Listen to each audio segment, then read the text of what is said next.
Assalamualaikum warahmatullahi wabarakatuh. Alhamdulillah. Terima kasih buat teman-teman yang udah klik video ini dan jangan lupa di subscribe jika teman-teman suka. Langsung aja kita ke pembahasan kenapa aki bisa tekor. Kita hidupin cupnya. Kita buka cupnya dulu.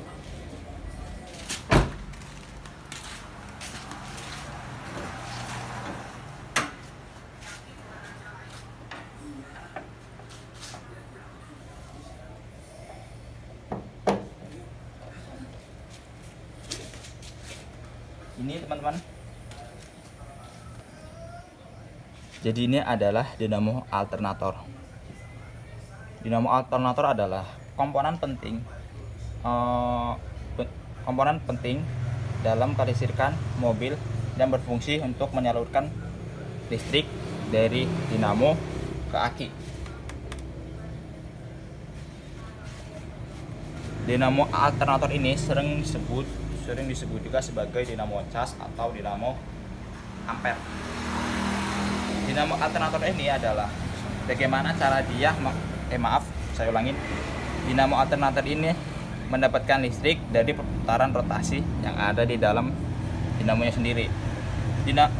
Bagaimana dia mendapatkan perputarannya? Mendapatkan perputarannya itu melalui belt dari perputaran mesin. Jadi ketika mesin mutar, belt memutar dan dinamo alternator memutar, maka dia menghasilkan tegangan listrik yang menyuplai ke aki. Sampai situ paham? Dan di sini aku mau ngasih tahu kenapa aki bisa gampang tekor. Kalau aki tekor berarti bisa-bisa dinamo alternatornya itu rusak atau bermasalah.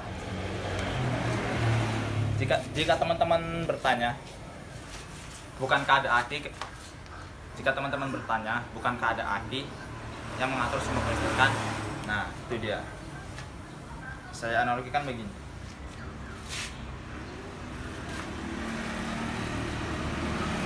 Ini HP.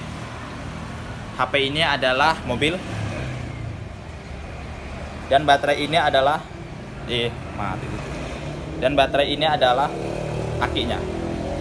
Jadi kalau kita pakai HP ini terus, pakai IG-an, pakai teleponan, pakai WhatsApp-an, otomatis baterainya akan habis. Begitu juga pada mobil. Kalau kita mengandalkan kelistrikan mobil dari aki, terus kita ngidupin musik segala macam, nah makanya aki gampang tekor. Berikut penjelasannya.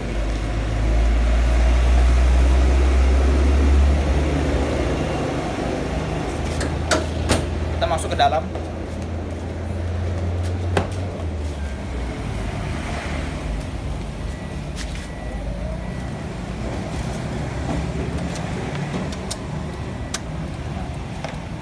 Kita lihat gambar ini.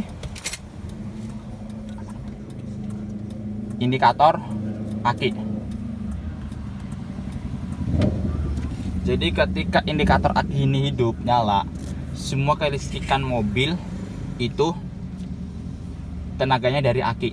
Contoh head unit ini,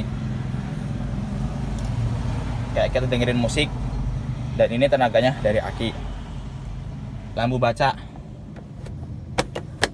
ini tenaganya dari aki. Klakson, ini tenaganya dari aki. Udah gitu musik udah, lampu udah, power window, ini tenaganya dari aki. Central lock, tenaganya dari aki. Dan pokoknya semua komponen listrik sebelum mobil itu nyala itu menyuplai dapat tenaga dari aki. Terus ciri-ciri dinamo alternator tidak aktif adalah, kita lihat dulu ini. Indikator akinya kan hidup. Kita hidupkan mesinnya. Nah, indikator gambar akinya matikan, otomatis dinamo alternatornya bekerja dengan baik. Jadi ketika mesin hidupkan, indikator gambar akinya mati, semua kelistrikan bersumber dari dinamo alternator terus ke aki. Ibaratnya kayak gini, ngecas HP sambil bermain. Jadi aki nggak akan berkurang. Sorry, ngecas HP sambil main HP. Jadi baterai yang di dalam HP tidak akan berkurang. Nah, begitulah analoginya. Udah. Kayaknya cukup sampai di sini pembahasan kita pada hari ini. Semoga bermanfaat. Saya akhiri. Assalamualaikum warahmatullahi wabarakatuh.